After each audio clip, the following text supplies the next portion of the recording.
आइए। गायत्री माता की जय। आइए सभी देवी स्वरूपा माता ने शक्ति स्वरूपा, आज बहुत ही सौभाग्य की बात है कि आपके नगर में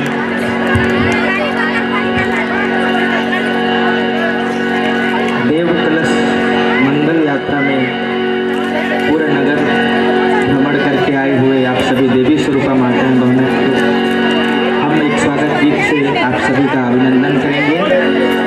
आप लोग हमारे साथ ताली बजाते हुए आप लोग भी हमारे साथ में दोहराएंगे।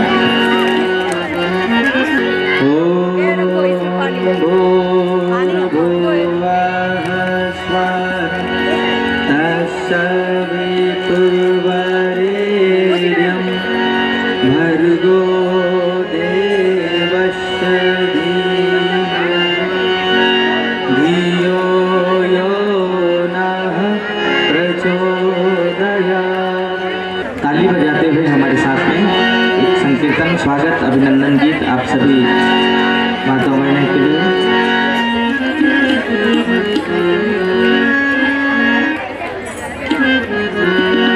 सभी शक्तियाँ कलश में,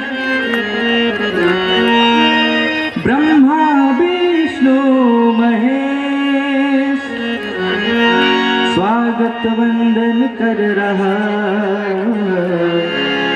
जन जन देश प्रदेश। बोल कलश भगवान की। देव कलश आए बड़े भाग्य हमारे। ताली बजाते हुए सभी आप लोग भी गाएंगे हमारे साथ। देव कलश आए बड़े भाग्य हमारे, लिप्त हुए नयन के दर्श तुम्हारे। आइए। देव कलश आए बड़े भाग्य हमारे, देव कलश आए बड़े भाग्य हमारे, लिप्त हुए नयन के दर्श तुम्हारे, लिप्त हुए नयन के दर्श तुम्हारे।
जगदम्बा स्वरूपा, माताएं, बहनें, बेटियां, देवतुल्य भाइयों, आज आप लोगों ने अपनी जिंदगी में बहुत बड़ा एक महान काम किया है।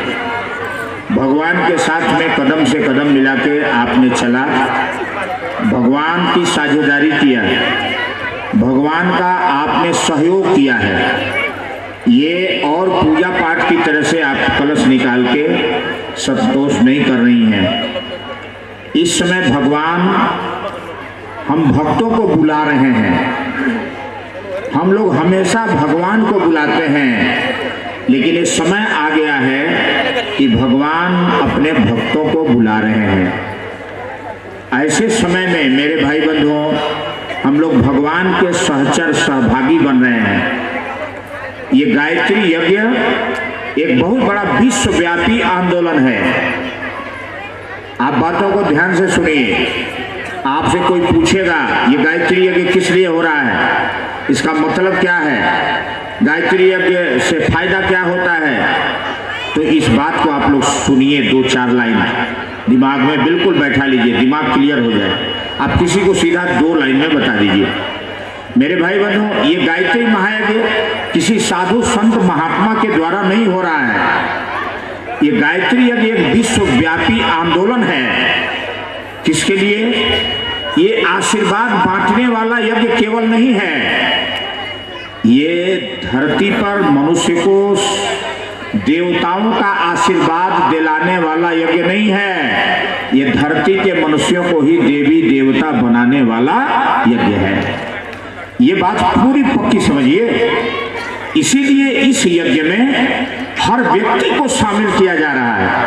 और जब सभी व्यक्ति के अंदर सद्गुण, सच्चरित्र, सद्विचार, सद्भाव और सत्कर्म करने की आदत पड़ जाएगी, जब मनुष्य अपने जीवन में कोई गलत कार्य करेगा ही नहीं, तो कौन होगा? देवी देवता होगा। मेरे भाई बहनों, ये यहाँ ट्रेनिंग दी जा रही है, ये पाठशाला है।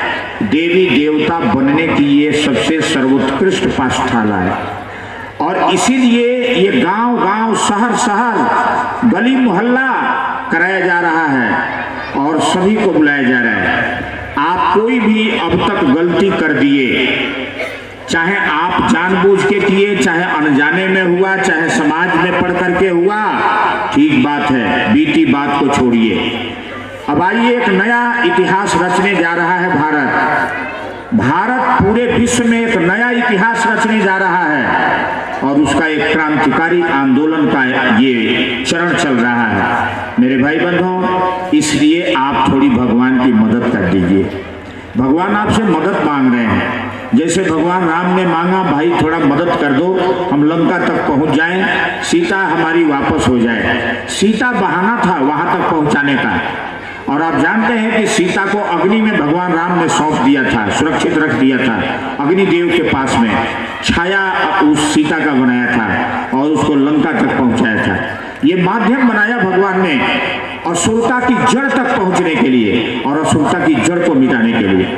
ये गायत्री महायज्ञ असुरता की जड़ तक पहुंचने के लिए किया जा रहा है। असुरता कहाँ बैठी हुई है, ये हमको जानना है।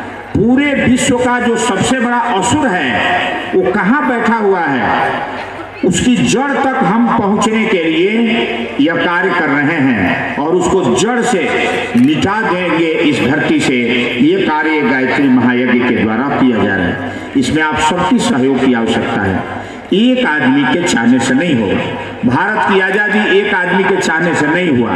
हिंदू, मुस्लिम, सिख, ईसाई सभी लोगों ने जब नारा लगाई, अंग्रेजों भारत छोड़ो, स्वतंत्रता हमारा जन्म सिद्ध अधिकार है, जब सबके हृदय से, नाभि से, अंतःकरण से आवाज निकला, और जब आवाज निकला तो हर आदमी कुर्बानी देने के लिए तैयार हो गया। मारो, कितना गोली मारोगे, तुम्हारी गोलियां कम पड़ जाएंगी, मरने वालों की संख्या बढ़ जाएगी। लेकिन मेरे भाई बंधुओं, एक बार फिर ये देवासुर संग्राम हो रहा है देवता और राक्षसों के बीच में। लेकिन यहाँ न गोली चलेगी, न तलवार चलेगा, न किसी का खून बहेगा, न किसी का अपमान होगा, न किसी का कोई नुकसान होगा। यहाँ तो एक चीज आपको नुकसान होगा, आपका दुर्भाग्य आपसे छीन लिया जाएगा।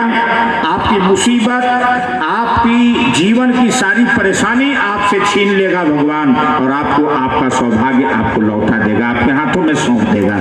मेरे भाई बंधु, ये गायत्री महायज्ञ है। अब इसी की थ्योरी, इसी का जो दर्शन है, फिलॉसफी है, जैसे स्कूल में पढ़ाया जाता है, और जो बच्चे बच्चियां छात्र छात्राएं अच्छे से पढ़ते हैं और उसका जीवन में अनुसरण करते हैं, वो बड़े बड़े इंजीनियर, डॉक्टर, वैज्ञानिक, बड़े बड़े नेता, बड़े बड़े अभिनेता, हर क्षेत्र में जहां वो जाना चाहते हैं वो चले जाते हैं, अलग अलग देवी देवता के रूप में वो खड़े हो जाते हैं। मेरे भाई बंधु, लेकिन आज सारी पढ़ाई, नेता, अभिनेता, चाहे डॉक्टर, इंजीनियर, वैज्ञानिक, सभी लोग पढ़ रहे हैं, लेकिन एक चीज की कमी हो गई।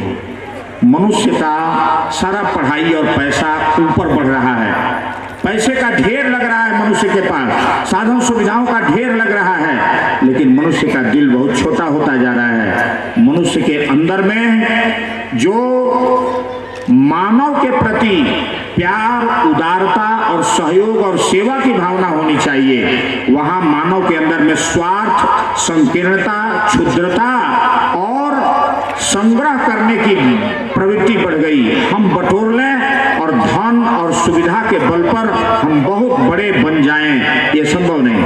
आदमी धन और बल से कभी बड़ा नहीं बनता है, आदमी चरित्र और ईमान से बड़ा बनता है, ऊंचा उठता है। और भगवान राम सारा धन, बल और सारा साधन अयोध्या में माता कैकेयी के आदेशानुसार छोड़ के गए थे, लेकिन राम को किसी चीज की कमी नहीं आई। राम 3 चीज लेके अपने साथ में गए थे जो भगवान का दिया हुआ है। पहला है सच्चा विचार, दूसरा है सबके प्रति प्यार, गड़का, गिद्ध, अजामिल, सेवरी, निषादराज, अजामिल और ये क्या नाम है, जटायु, जंगल के हर पशु पक्षी से भगवान राम प्यार कर रहे हैं, सबको सम्मान दे रहे हैं। यही सबसे बड़ा समाजवाद का ये नजारा है। ईश्वर के दरबार में कोई छोटा बड़ा नहीं होता, सभी प्यारा होता है। मेरे भाई बंधु, तो भगवान राम के पास में सद्विचार था, सबके प्रति प्यार था और सबका सम्मान और सबका सहयोग था, और इसी बल पर भगवान राम सारी असुरता को मिटा दिया।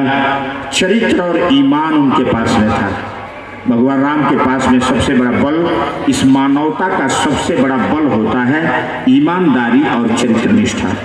राम और कृष्ण ने ईमानदारी और चरित्र निष्ठा के बल पर सब काम कर दिया। मेरे भाई बंधुओं, आज मानव के पास में मिसाइलें हैं, बंदूकें हैं, संपत्ति है, बिल्डिंगें हैं, लेकिन आज आदमी का ईमान बेईमान हो गया और जुबान कच्चा हो गया। पहले के लोगों के ईमान सच्चे थे, जुबान पक्के थे। रघुकुल रीत सदा चली आई, प्राण जाई पर वचन न जाई। लेकिन आज आदमी क्या कह रहा है, क्या कर रहा है? इसीलिए प्लास्टिक के दाम बढ़ रहे हैं, लोहे के दाम बढ़ रहे हैं, हर भौतिक चीज का दाम बढ़ रहा है, लेकिन मनुष्य का मूल्य रात दिन गिरते जा रहा है। मनुष्य इतना गिरा हुआ स्तर पर चला गया, यही नुकसान हो गया। इस भौतिकवादी दुनिया में यही नुकसान हो गया। मेरे भाई बंधुओं, अगर इसी में ये चीज मनुष्य का मूल्य बढ़ जाए तो ये धरती स्वर्ग से भी सुंदर हो जाए, हमको दूसरे जगह स्वर्ग खोजने की जरूरत नहीं है। आइए, इस ऐसे महान कार्य को आप लोगों ने किया है, इसको बराबर करते रहना है, हर हृदय तक इस यज्ञ को पहुंचाना है। यज्ञ माने मनुष्य के अंदर में ईमान जग जाए, प्यार जग जाए सबके प्रति, और सबकी जुबान में सच्चाई आ जाए, उसके व्यवहार में सेवा और करुणा और दूसरे के सम्मान देने की भावना आ जाए, तो मेरे भाई बंधुओं आनंद आ जाए। आज हर आदमी की इज्जत लूटने के लिए एक दूसरा आदमी लगा हुआ है। अब यही प्रज्ञा पुराण कथा में हम लोग सुनेंगे, इसका विस्तार हम करेंगे। आइए, पहले हम आप सभी का शांति कुंज हरिद्वार से हम ऋषि के पुत्र आए हैं, हम भगवान राम और कृष्ण के दूत हैं, हम किसी साधु संत महात्मा के चेला शिष्य नहीं हैं, हम भगवान के राजदूत हैं और वह संदेश लेके आए हैं उस ईश्वर रूपी राजा का, आप सभी राजकुमार और राजकुमारियों के लिए। आप भगवान के राजकुमार और राजकुमारी हैं, लेकिन आपको अपना भान नहीं है, अपने बारे में पहचान नहीं है। यही मैं आपको पहचान कराने आया हूँ और यही आपके सौभाग्य को देने आया हूँ, बांटने आया हूँ। इसलिए आप हमारी नज़रों में इस भारत के साक्षात देवी और देवता हैं, इस भारत भूमि के। हम आपका तहे दिल से उस गुरु सत्ता की ओर से और ऋषियों की ओर से, हिमालय की, और जो गुरुदेव ने गुरुद्वारा बनाया शांति कुंज हरिद्वार, जहां ब्रह्मांड के 33 कोटि देवता सूक्ष्म रूप से निवास करते हैं। सारे तपस्वी, सारी देव आत्माएं, चाहे महावीर स्वामी हो, चाहे वो गुरु गोविंद सिंह हो, चाहे विवेकानंद हो, चाहे ठाकुर रामकृष्ण परमहंस हो, जितने ऋषि हैं, सभी देव आत्माएं हम लोग जहाँ से आए हैं वहाँ सूक्ष्म रूप से निवास करती हैं। उस देव भूमि, उस देव सिद्ध भूमि से हम आए हैं। तो उस गुरु की तरफ से, उस गायत्री की तरफ से आप सभी देवी देवताओं का हम हृदय से अभिनंदन वंदन करते हैं, आपका स्वागत करते हैं।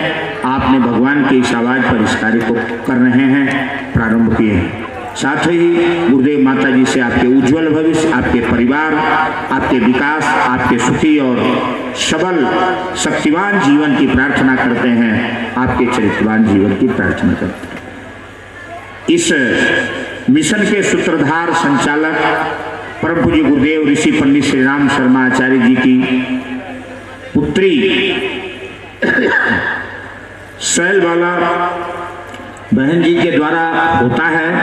तो दीदी के तरफ से आप सभी भाई बहनों का और आदरणीय डॉक्टर साहब जो उनके पति हैं, गुरु जी के दामाद हैं, वो इस समय इसके मुख्य मूल सूत्रधार हैं गुरुदेव के प्रत्यक्ष प्रतिनिधि रूप में, उनके तरफ से भी मैं आप सभी का हार्दिक अभिनंदन वंदन करता हूँ शांति कुंजोर से। अब आइए आप सभी का हम स्वागत करेंगे। पहले थाली दीपक जल गए हैं, आरती के सब दीपक जला दिए जाएं और आप सभी की मैं आरती उतारूंगा। भगवान आज आपकी आरती उतारेगा।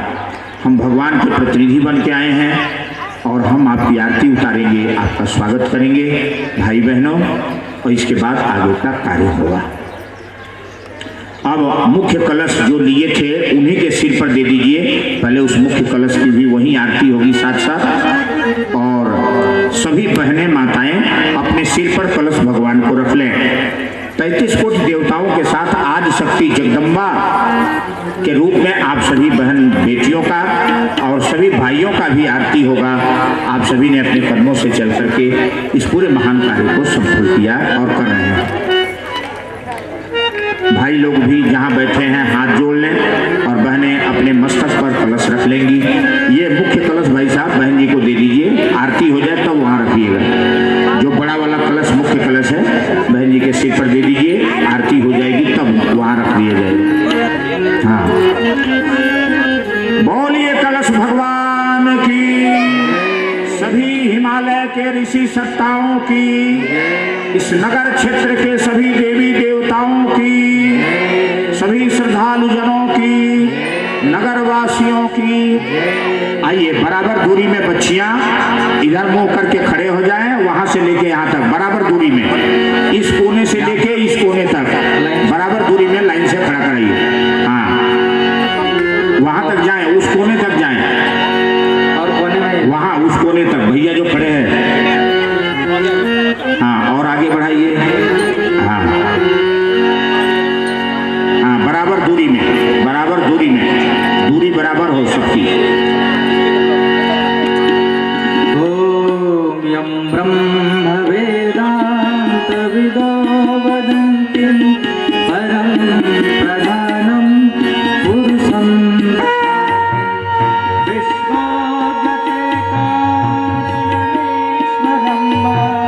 तस्मै नमो वेद्यनाशनाय। ओम यं ब्रह्मवर्गेन्द्ररुद्रभरतः स्वञ्जिविद्वैस्तवै वेदैः साङ्गपतमोपनिषय गायन्ति अमुकामगा ध्यानावस्थितदधिके नमस्तपश्यन्ति योगिनो यस्यान्तनाविदसुरसुरगणम् देवाय तस्मै नमः, देवाय तस्मै नमः। अब बड़ा वाला कलश वहां रख दिया जाए और सभी बहनें अपने कलश भगवान को अपने सामने रख लें। उसकी सत्ताओं का, देव शक्तियों का ध्यान करके सब लोग ताली बजाएंगे। माँ गायत्री सहित सभी देवताओं की आरती। जयति जय गायत्री माता, जयति जय गायत्री माता, सतमार्ग पर हमें चलाओ, जो है सुखदाता। जयति जय गायत्री माता, आदि शक्ति तुम अलख निरंजन, जग पालन करती, माँ जग पालन करती, दुख सुख भय क्लेश कलह दारिद्र्य दैन हरती। जयति जय गायत्री माता, ब्रह्म रूपिणी प्रणत पालिनी, जगत दात्री अम्बे,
गरुड़ध्वज मंगलम पुंडरीकाक्षो मंगल।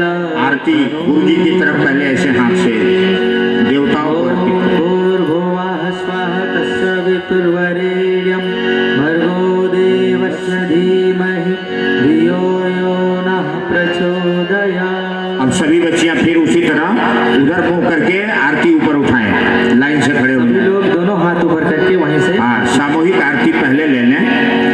ओम स्तुता मया वरदा वेद माता प्रचोदयन्तां पावमानि द्विजाना आयुः प्राणं प्रजां पशुं कीर्तिं द्रविणं ब्रह्मवर्चसं मह्यं दत्त्वा व्रजत ब्रह्मलोकं माम्। दोनों हाथ मले मस्तक से लगाएं। भगवान सबका ओजस तेजस वर्चस बढ़ाएं।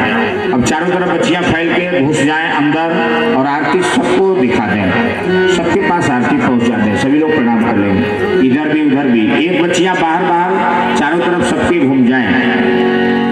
हाँ, एक बच्ची को बुला लीजिए बाहर, एक बच्ची इधर सभी पुरुष भाइयों के तरफ सर्किल में चारों तरफ घूम जाएगी।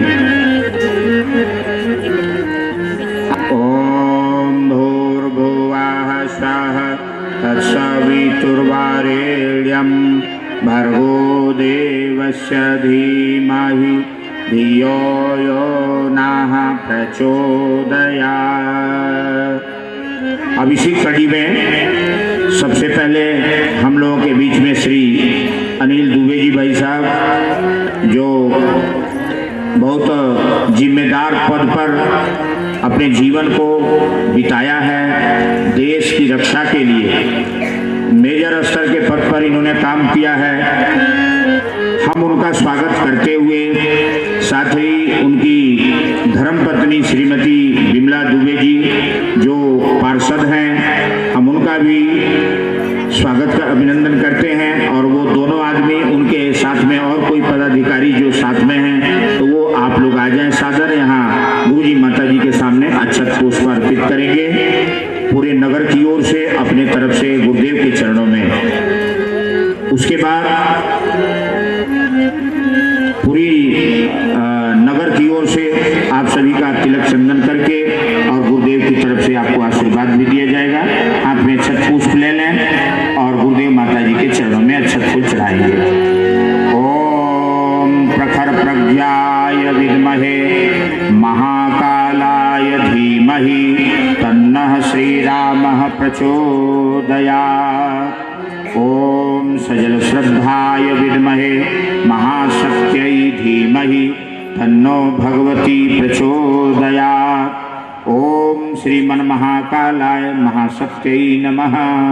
गुरु जी माता जी गायत्री माता के सामने फूल चढ़ा दें, आप प्रणाम करिए। हाँ, अब इन लोगों का तिलक चंदन जो भी करना है आप कर दीजिए बहन जी। वहाँ इनका तिलक चंदन वहाँ कर दीजिए सम्मान में। शांतु की ओर से, यहाँ पूरे इस यज्ञ समिति की ओर से। ओम गंधद्वारां दुराधर्षां नित्यपुष्टां परिष्णिं ईश्वरीं सर्वभूतानां तामेहोपवये श्रियं मा। सभी लोगों का करना है। ओम भूर्भुवः स्वः। हाँ भाई साहब, एक माइक ले लें आप, एक माइक ले लें। ओम भूर्भुवः स्वः तत्सवितुर्वरेण्यं भर्गो देवस्य धीमहि धियो यो नः प्रचोदयात्। अब जैसा निर्देश हो रहा है यज्ञ समिति के द्वारा और व्यवस्था को देखते हुए, समय को देखते हुए, जैसी समिति निर्णय करेगी उसी के अनुसार आगे का आपको सूचना दिया जा रहा है, उसी के अनुसार कार्यवाही को बढ़ाया जाएगा। ओम शांति। भाई साहब बोलिए यज्ञ भगवान की जय, वेद भगवान की जय, कलश देवता की जय। आप सभी बहनों को बहुत बहुत साधुवाद है, आप इतनी दूर से इतना तप करके यहाँ चल करके आए हैं। और मैं चाहूँगा इस समय हम सबसे पहले हमारे आए हुए आदरणीय शांति कुंज हरिद्वार के प्रतिनिधि जो हमारे पास उपलब्ध हैं, उनको हम तिलक करें इस समय में। चलिए आइए हम सभी मिल करके हमारे अग्रज जो आए हुए हैं हमारे मार्गदर्शन के लिए और हमारे आध्यात्मिक जीवन में उत्कर्ष के लिए मार्गदर्शन करने आए हुए परम पूज्य गुरुदेव परमनीय माता जी की ओर से आए हुए शांतिकुंज से हमारे प्रतिनिधि हमारे टोली नायक भाई श्री राम तपस्या जी यादव गोरखपुर से हैं। सन 1980 से गुरुदेव के साथ जुड़े हैं, दीक्षित हैं और समयदानी हैं। हर वर्ष 6-6 महीने प्रवर्ज्या पर चलते रहते हैं और इसी प्रकार जैसे हमारे पास आए हैं यज्ञ करने के लिए, उसी प्रकार से ये सभी जगहों पर चलते हुए जाते हैं और सभी को मार्गदर्शन देते हुए चले जाते हैं। मैं चाहूँगा उनका तिलक हमारे भाई अनिल दुबे जी आएंगे, कृपया एक बार उन्हें तिलक करें। भगवान विष्णु मंगलम कर्णध्वज मंगलम पुंडरीकाक्षो मंगलाय तनुहरि सर्वमंगल मांगल्ये शिवे सर्वार्थ साधिके शरणे त्र्यंबके गौरी नारायणी नमोस्तुते। आपका शुभ बोलिए परम पूज्य गुरुदेव की जय। आए सभी हम लोग हमारी ओर से प्रतिनिधि के रूप में भाई लोग कर रहे हैं तिलक, तो हम भी अपना भाव जोड़ करके रखें। इसके बाद हमारे बीच हमारे मोहन जी हैं, मोहन सिंह जी, जो बहुत ही कर्मठ कार्यकर्ता और बहुत ही देखने में प्रभावी लगते हैं। मतलब जब भी आप देखेंगे तो पूरा इनका रौब बन जाता है। दड़ुए की ओर से, दरिया गांव की ओर से हमारे भाई जो आए हुए हैं साथ में मनसाए कश्यप जी छत्तीसगढ़ से हैं, दंतेवाड़ा से, और परिवार के साथ 1990 के साथ जुड़े हैं और हमेशा अपने उसमें चलते रहते हैं। तबला वादक ओम भूर्भुवः स्वः तत्सवितुर्वरेण्यं भर्गो देवस्य धीमहि धियो यो। इसके बाद आ जाए हमारे भाई शुक्ला जी। ओम स्वस्ति न भूपिंदर शुक्ला जी। श्रवाः स्वस्ति न हमारे बीच गोपाल प्रसाद सोनी जी हैं, दुर्ग छत्तीसगढ़ से और परिवार के साथ 1990 से जुड़े हैं। उनको तिलक करेंगे। बृहस्पतिर्दधातु। ओम मंगलम भगवान विष्णु मंगलम गरुड़ध्वज मंगलम पुंडरीकाक्षो मंगलाय तनोहरि। ओम भूर्भुवः स्वः तत्सवितुर्वरेण्यं भर्गो देवस्य धीमहि धियो यो नः प्रचोदयात्। इसके बाद अब थोड़ी देर के लिए भाई साहब का उद्बोधन होगा 10-20 मिनट का। आप लोग मुझे लगता है सभी थके हुए भी हो सकते हैं, बिजी हैं, सवेरे से आए हुए हैं, तो मैं चाहूँगा 10-20 मिनट भाई साहब के मुखारबिंद से कुछ हम लोग ज्ञान अर्जित कर लें। उस ज्ञान को लेकर के 20 मिनट भाई साहब को मैंने कहा है, तो भाई साहब 20-25 मिनट अपना उद्बोधन करेंगे। उसके बाद आपको प्रसाद वितरण यहीं बैठे बैठे हो जाएगा, ऐसा कहा गया है। शुक्ला जी कहाँ हैं? बैठे बैठे दे देंगे, बैठे बैठे सभी को यहाँ मिल जाएगा। उसके बाद में जो बाकी का है वो वहाँ पर भी आगे उपलब्ध रहेगा, कुछ इनकी व्यवस्था है। तो अभी यहाँ से प्रसाद लेकर के उठिएगा आप और 15-20 मिनट हमें और दीजिएगा, है ना? धन्यवाद। हाँ, अब हम चाहेंगे कि हम लोगों के बीच में बहन विमला देवी जो पार्षद भी हैं, तो ये पूरा जो जगदम्बा समाज है इनके प्रति और इस नगर के प्रति आप अपने तरफ से जो भी 2 शब्द जो है अपने हृदय का उद्गार और इनके स्वागत में आप आ जाएं और आप 2 शब्द जो है गुरु अपने हृदय से इनका अभिनंदन स्वागत अपने नगर के लोगों का करें।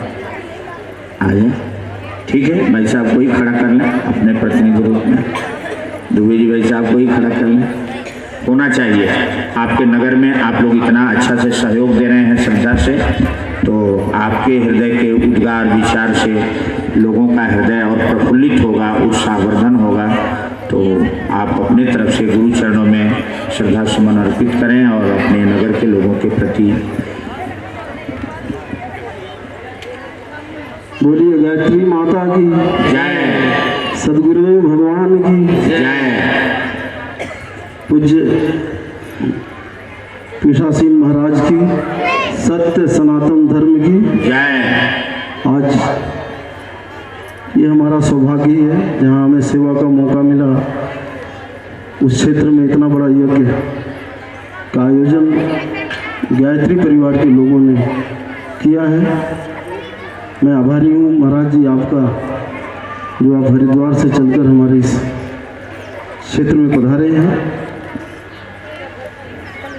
जितने भी शब्द हमने सुने हैं, मुझे लगता है 2-3 दिन की जो ये कथा है, जो आप की वाणी से लोग श्रवण करेंगे, निश्चित रूप से सबका जीवन धन्य होगा। हमारा क्षेत्र आज आपके आगमन से, इस यज्ञ से भक्तिमय हो गया है। गायत्री परिवार एक बहुत बड़ा परिवार है, और आज मैं जब निकल रहा था तो कई लोगों ने बताया कि बड़ा डिसिप्लिन, अनुशासन के साथ गायत्री परिवार के लोग कलश यात्रा हो या कथा श्रवण हो करते हैं और सुनते हैं। तो मुझे लगता है महाराज जी हमारा सौभाग्य है। कई जगह व्यस्तता थी, जाना था, लेकिन आज मैंने सारे जितने भी काम थे सबको विराम दे दिया। मुझे भी ऐसा लग रहा था कि आपके प्रवचन हमें सुनना चाहिए। गुरुदेव के श्री चरणों में बैठने का अवसर मिला है तो हमें यहाँ समय देना चाहिए। मैं आपका बहुत ही आभारी हूँ, समस्त टीम का, जो हमारे भजन गायक हैं। बड़ी सुंदर आवाज़ है आपकी। मैं आज यादव जी से कह रहा था, हमारे एक मित्र हैं बचपन से, हमारे गांव के हैं, हमारी बड़ी अच्छी मित्रता है उनसे।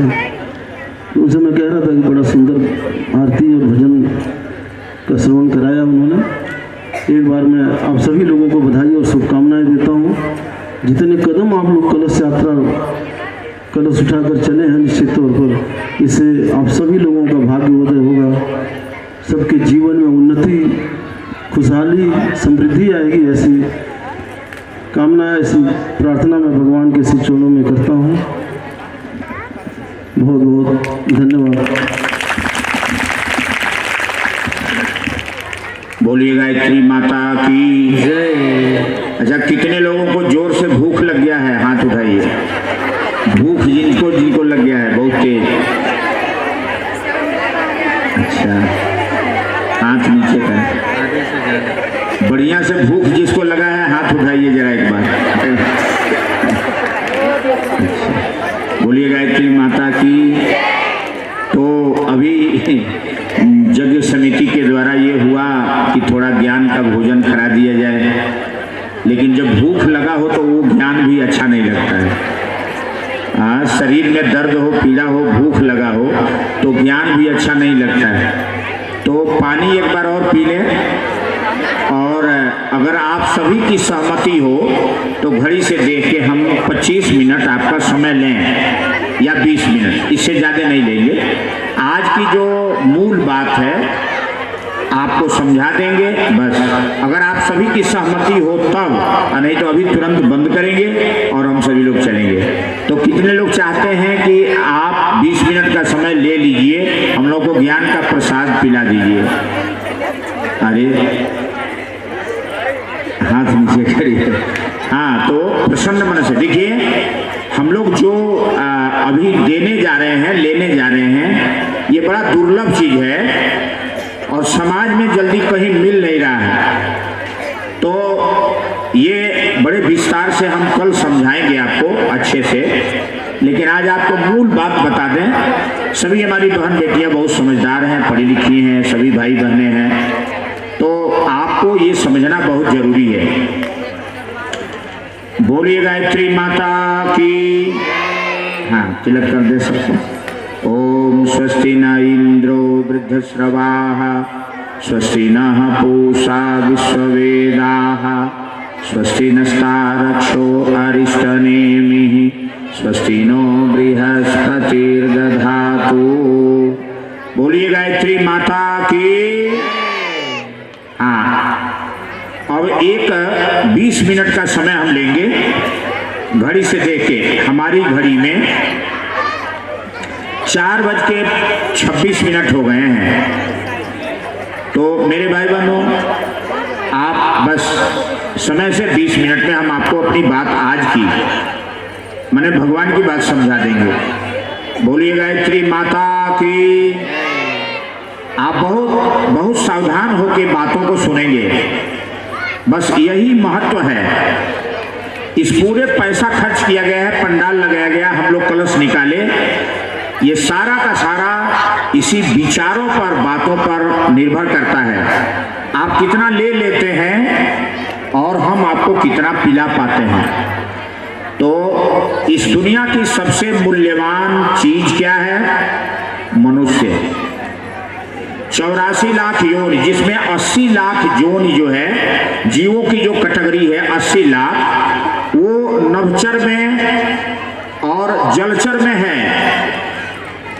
लेकिन 20 लाख योनि हम मनुष्यों की है। ये क्षमा करेंगे 4 लाख, 80 लाख और 4 लाख, 84 लाख, 4 लाख योनि कैटेगरी जो है हम मनुष्यों की है पूरे विश्व में जब गिना जाएगा। तो कैटेगरी माने स्वभाव, चरित्र, व्यवहार।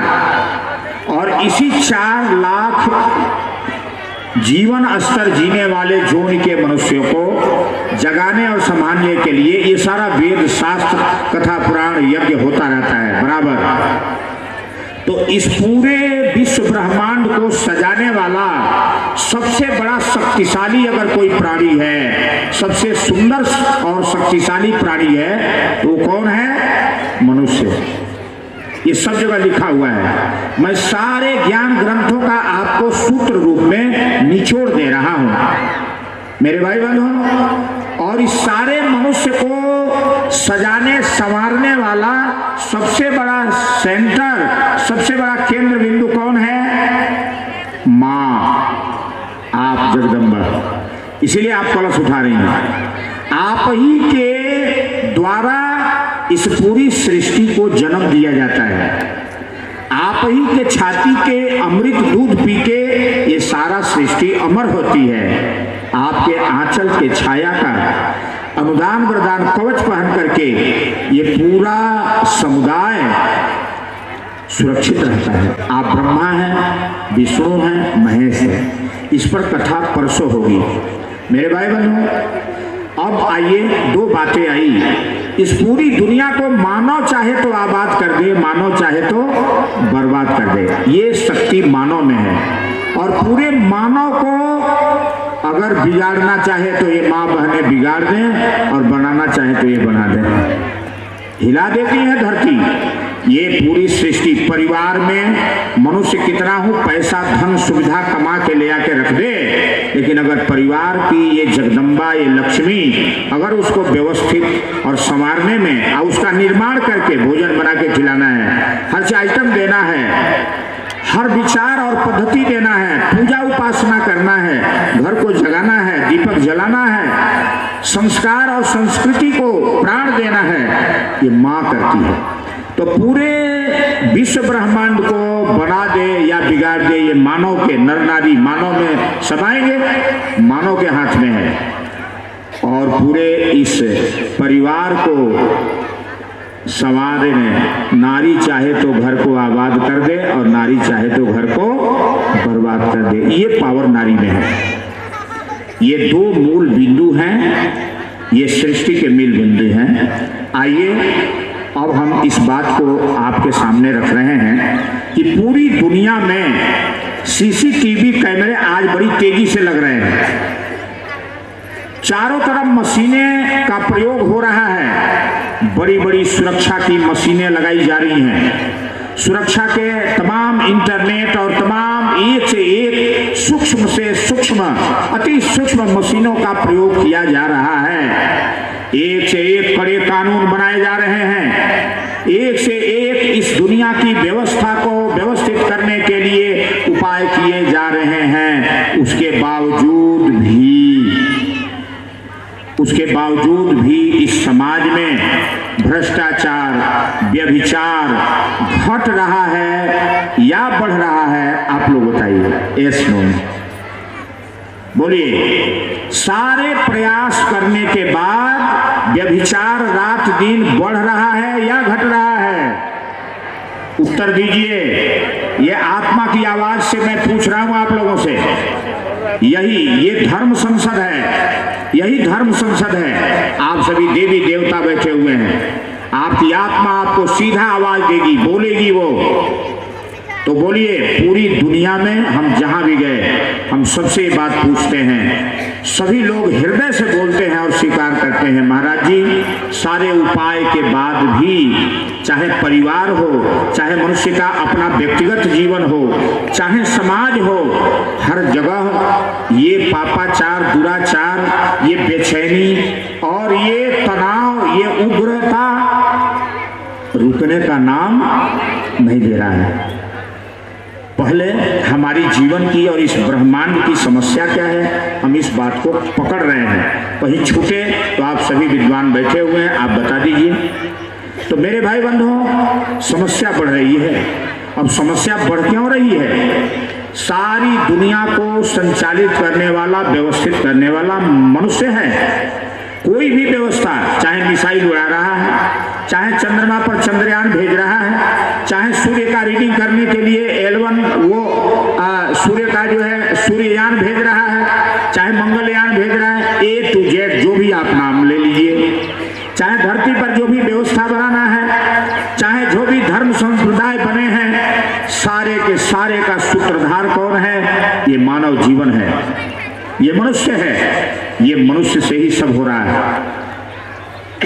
अब आइए, अब इस मनुष्य का जीवन चल रहा है तो किसी भी मिसाइल को चलाने के लिए कहीं ना कहीं कंट्रोलिंग पावर सेंटर है, कोई बटन है, सिस्टम है। गाड़ी को चलाने के लिए क्लच, पैडल, स्टीयरिंग है। घर में जितनी मशीनें लगी हैं बिजली की, इंटरनेट की, उनको चलाने के लिए कोई ना कोई पॉइंट है, कोई ना कोई बटन है, बोर्ड है, जिसको छूने दबाने से।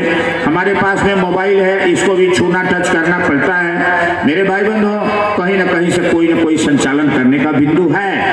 अब आप बताइए, हमारा शरीर मुंह बोलता है, आंखें देखती हैं, दिमाग काम करता है, हाथ पैर रोम रोम काम करता है। इस मशीन को, इस जीवन रूपी, शरीर रूपी मशीन को चलाने का मशीन कौन है? चलाने वाला बताइए, इस जीवन को चलाने वाला मशीन कौन है? पढ़ाई, मैंने कहा ना, ये पढ़ाई है। तो आज मैं शुरुआत कर रहा हूं ताकि बिल्कुल समझ में आ जाए। इस जीवन को चलाने वाला मशीन सबसे बड़ा कौन है? बोलिए, बताइए। हैं? तो मैं भौतिक है, ये शरीर भौतिक शरीर है। उत्तर सभी लोग सही दे रहे हैं अपने अपने जगह से। तो ये शरीर को चलाने वाला जो मशीन है, ये है दिमाग, माइंड, ब्रेन। अब ब्रेन एक मशीन है। अब इस मशीन में जो ऊर्जा पैदा होती है, जो पूरे शरीर को चलाती है, वह ऊर्जा का क्या नाम है? बोलिए। विचार। मैंने आप लोगों से पहले ही कहा कि जहां राक्षस छिपे हुए हैं वहां भगवान राम सीता को भेजे थे। आज के राक्षस जहां छिपे हुए हैं वहां हम लोग पहुंचने के लिए आए हैं, उसमें आपका सहयोग मांग रहे हैं। तो मेरे भाई बंधुओं, इस पूरी दुनिया को चलाने वाला मनुष्य है। मनुष्य के शरीर को चलाने वाला सबसे बड़ा मशीन दिमाग है। हाथ कट जाएगा, हृदय फेल हो जाता है, कई आदमी का तो दूसरा हृदय ट्रांसप्लांट करा करके और चलाया जाता है। अंग काट के दूसरा अंग लग जाता है, नहीं रहेगा तो भी शरीर चलता है। अंधे लोग टर्नर मशीन और बहुत सारे काम कर रहे हैं, लेकिन दिमाग फेल हो जाएगा तो ये शरीर चलने वाला नहीं है, ये जीवन चलने वाला नहीं है। तो इससे मालूम होता है कि ये जीवन का सबसे बड़ा मूल मशीन दिमाग है। वो डॉक्टर लोग कहते हैं कि अगर ये दिमाग का मृत्यु हो जाए, माइंड डेथ उसको शायद या कुछ बोला जाता है, तो उसके अंग को ट्रांसप्लांट कर दिया जाता है, अंग को दान करके, और बहुत सारे लोगों का जान बचा लिया जाता है। तो मेरे भाई बंधुओं, दिमाग को चलाने वाला या दिमाग में जो ऊर्जा पैदा होती है उसका नाम है थॉट्स, विचार। जैसा आप विचार सोचेंगे, जैसा आप चिंतन करेंगे, शरीर में उसी तरह का एक्शन होने लगता है। अगर आप बुरा सोचेंगे तो आपका हृदय पत्थर कठोर बन जाता है, आपका हृदय क्रूर बन जाता है, और वो क्रूर विचार आपके हाथ में हथियार, जो हथियार दूसरे की रक्षा करने के लिए होते हैं, वह हथियार आपकी जान लेने में लग जाएंगे।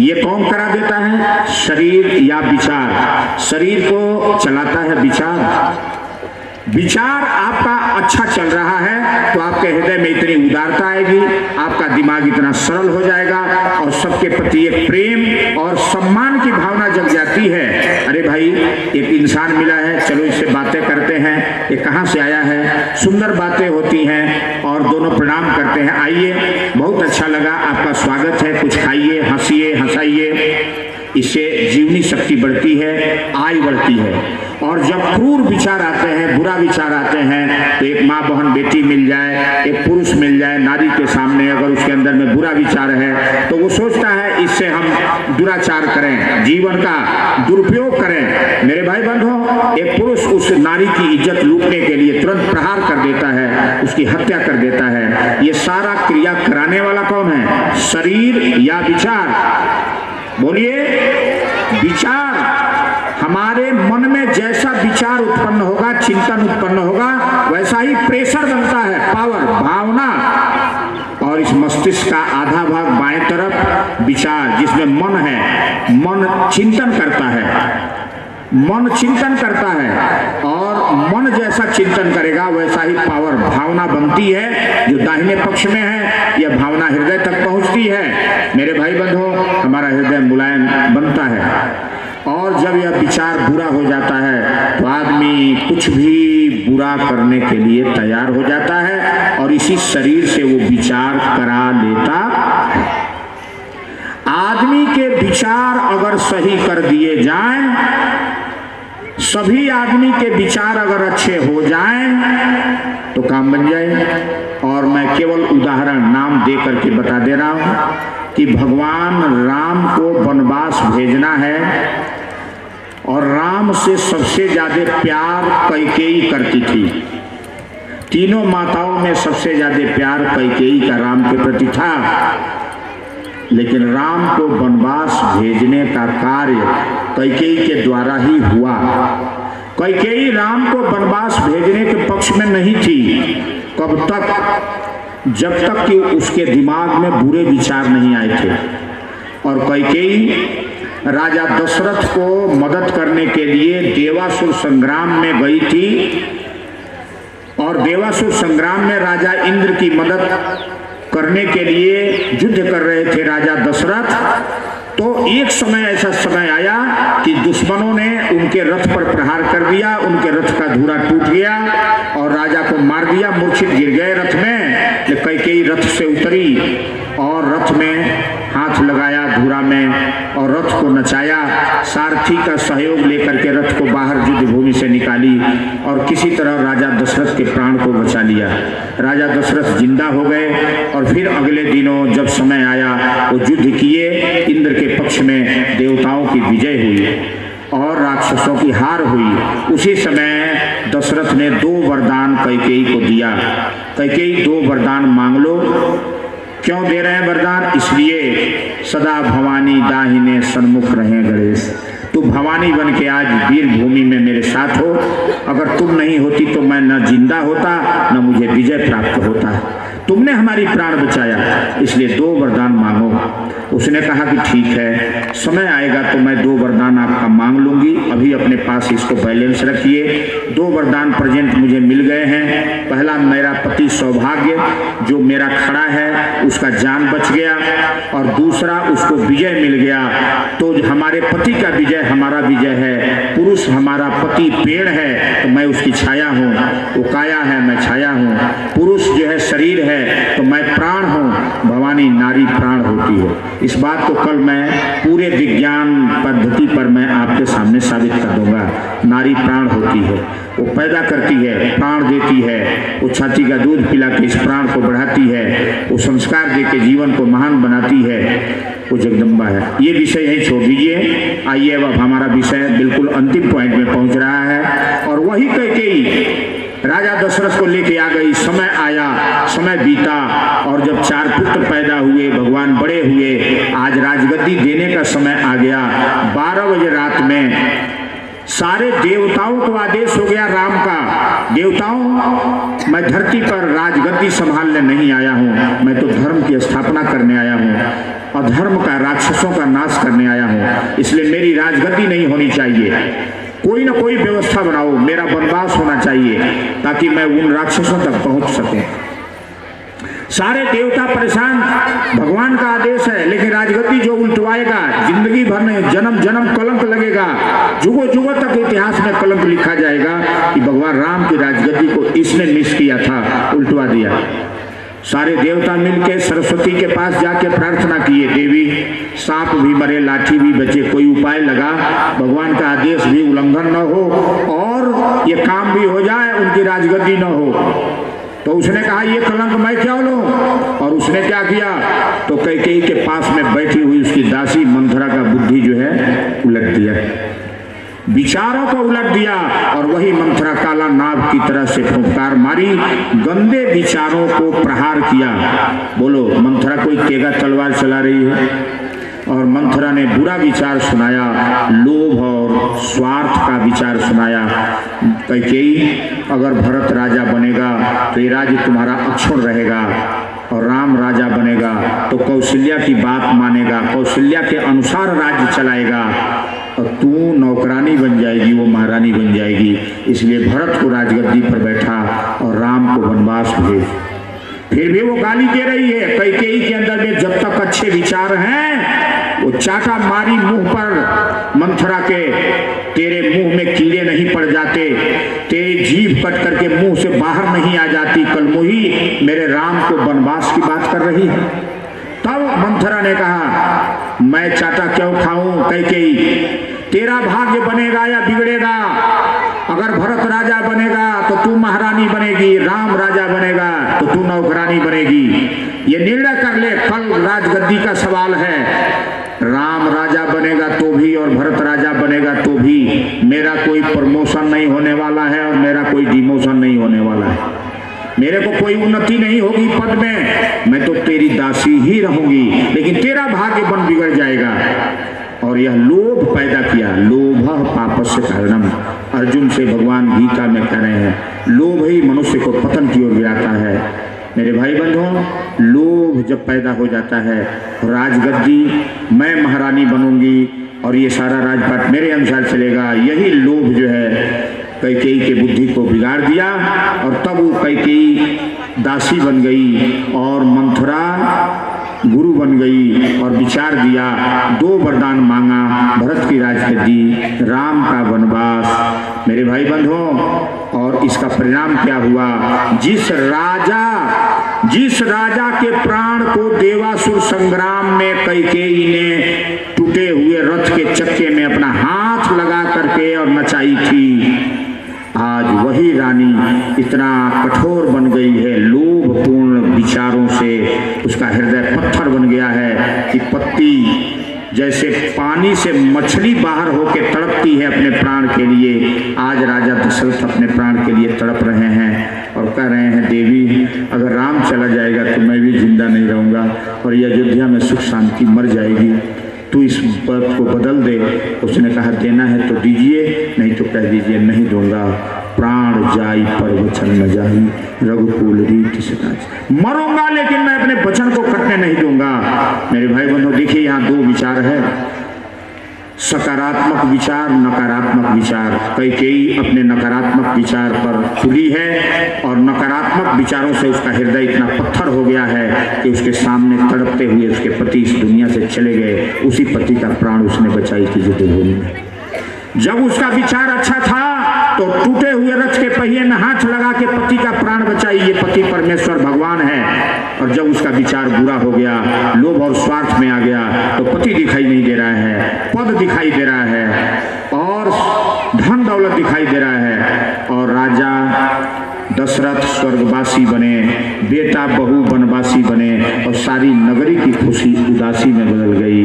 बोलिए, मंथरा ने कोई तलवार चलाया या गंदा विचार दिया? गंदा विचार पूरी अयोध्या नगरी की खुशी को बर्बाद कर दिया, और राम को वन में 14 वर्ष के लिए जाना पड़ा, और पति स्वयं तत्काल कुछ ही घंटों बाद इस दुनिया से विदा हो गए। ये है बुरा विचार, हृदय को पत्थर बना दिया ना। ये बताइए, धन बड़ा या पति बड़ा? धन बड़ा या परिवार बड़ा, आदमी बड़ा? बोलिए, कथा समझ में आ रही है? ही है देवी देवता बनने का। इसलिए इंसान करो, इंसान से प्यार करो, जगत में इंसान से बड़ा कुछ नहीं। लेकिन राम का विचार अच्छा था और सबसे प्यार किया। धन बट गया तो बट गया, अयोध्या बर्बाद हो गई तो हो गई, लेकिन भाई भाई के प्यार को बर्बाद नहीं होने दिया। जहां भी रहे सभी अपने दायित्व का निर्वहन किया। और फिर वही राम और सीता अच्छा विचार लेके गए। रावण चारों वेदों का विद्वान थे और उसकी बहन सुपनखा के मन में बुरा विचार आया। कथा अब समाप्त हो रही है। एक नारी यहाँ अयोध्या को बिगाड़ दिया बुरे विचार ने, और एक नारी जंगल में राम से मिली सुपनखा, यहाँ धन के लिए उसका मन बिगड़ा, वहां तन के लिए मन बिगड़ा सुपनखा का। राम को पाने के लिए राम को नहीं पाई और अपने भाइयों से जाकर के अपनी गलती छिपा करके और बताई, और रावण को जाके बताया। रावण मारने के लिए तैयार हुए, मैं मार डालूंगा इन दोनों वनवासी भिखारियों को। तो वो क्या कह रही है सुपनखा, नहीं भैया, इतने लोग विजयी तुम राजा हो और तुम राम को मारोगे जो वनवासी भिखारी बनकर घूम रहा है, तेरी बहुत बदनामी होगी। तू इतना बड़ा शूरवीर है, तो क्या करें, तुम्हारा बदला कैसे लें? एक काम करो ना, उसके पास में बहुत सुंदर औरत है, उसको उठा ले आओ, तुम अपनी रानी बनाओ, अपनी महारानी बना के तुम जीवन बिताओ। लेकिन आगे की बात गुप्त है, बुरा विचार है कि जब सीता वहाँ से हट जाएगी, जगह खाली होगा, सीता को तुम पा जाओगे तो राम को मैं पा जाऊंगी, तुम्हारा भी काम बनेगा, मेरा भी। और यह बुरा विचार पूरी लंका का सर्वनाश करा दिया। बोलो, मैं जो कह रहा हूँ ये विचार का खेल है। अगर सुपनखा के ये बुरे विचार नहीं आए होते तो पूरी लंका के सर्वनाश का ये जड़, ये जगह नहीं बना होता। बोलिए मेरे भाई बंधु, आप सभी विद्वान बैठे हुए हैं। शरीर को चलाने वाला कौन है? विचार। लेकिन उसी लंका में सीता को लालच दे रहा है रावण, सीते प्यार से तू मेरी बाहों में आ जा और मेरी महारानी बन जा, तो ये सोने की लंका और सोने का सेज और ये सिंहासन तुम्हारा इंतजार कर रहा है। तो लंकापति रावण की ये सोने की महल की महारानी बनेगी। लेकिन उसने अपने विचार को संभाला। राम ने भी और सीता ने भी। ईमान सत्य है, जुबान सत्य है, मेरा राम सत्य है, इज्जत और ईमान से बड़ा कुछ भी नहीं है। और सीता ने संभाला तो पूरे कुल वंश का अपने सतीत्व से, अपने चरित्र बल से पूरे कुल वंश को जला दिया। उसी का आशीर्वाद हनुमान जी ने पूरी लंका को जला के खाक कर दिया। सीता का आशीर्वाद पाके जला दिया लंका को। ये है सच्चा ईमान, सच्चा जुबान। सीता का ईमान सच्चा था और कह दिया जा बेटा खा ले तुम। मेरे भाई बंधुओं, ये क्या है? विचार। यही तप है मेरे भाई बंधुओं।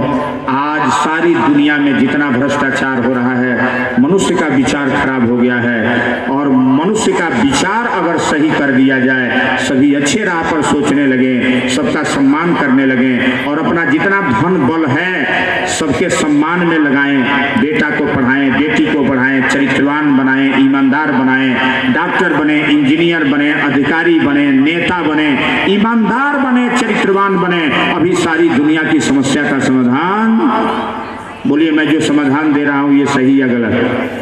विचार सबके अच्छे बन जाएं तो मनुष्य का व्यवहार और कर्म भी अच्छा हो जाएगा।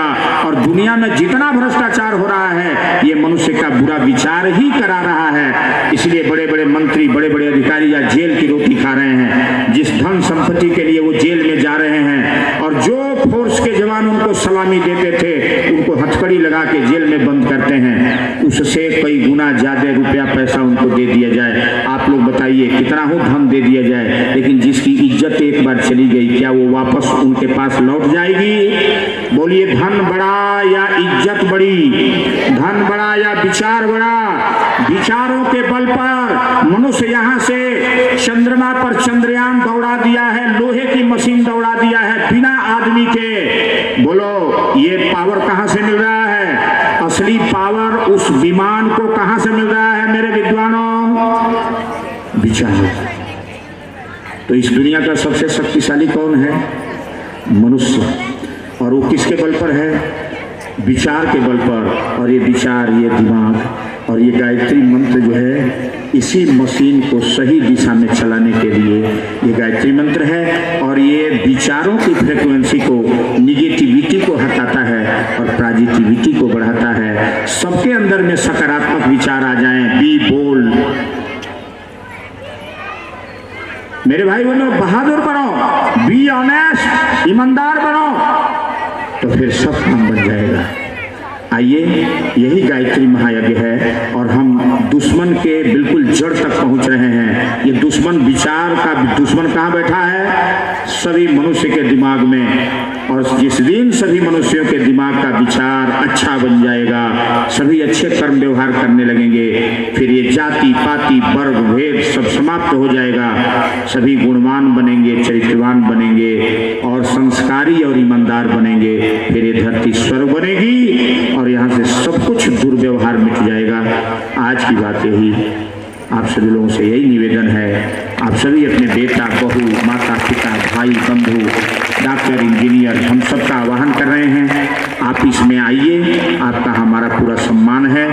आपके अंदर के देवत्व को हम जगा रहे हैं और असुरत्व को नाश कर रहे हैं। इसी हथियार का नाम गायत्री मंत्र है, क्योंकि आपके दिमाग को किसी तेगा तलवार और किसी दवाई से ठीक नहीं किया जा सकता है। उसके लिए सच्चा सत्संग विचार चाहिए, सत्संग चाहिए, तो दिमाग सही होगा। ये एक यज्ञशाला प्रयोगशाला है। यहाँ के वातावरण को हम कल 33 कोटि वैदिक मंत्रों से जो है पूरा ऊर्जान्वित करेंगे और तब इस भट्ठी में जो आएगा और जो यहाँ सुनेगा, उसके मन की फ्रीक्वेंसी जो है तुरंत जो है साफ होगी और उसके मन और बुद्धि पर जितना कालिमा की जो कण पड़े हुए हैं, फ्रिक्वेंसी जो गलत हो गई है, हम उसको साफ करेंगे और फिर नई फ्रिक्वेंसी उसको सही देंगे। फिर मनुष्य का जीवन और भाग्य बदल जाएगा। आप सभी देवी देवताओं को प्रणाम। आज की मेरी बात समाप्त। ओम शांति। अब शांति पाठ कर रहे हैं, आगे की सूचना हमारे भैया देंगे।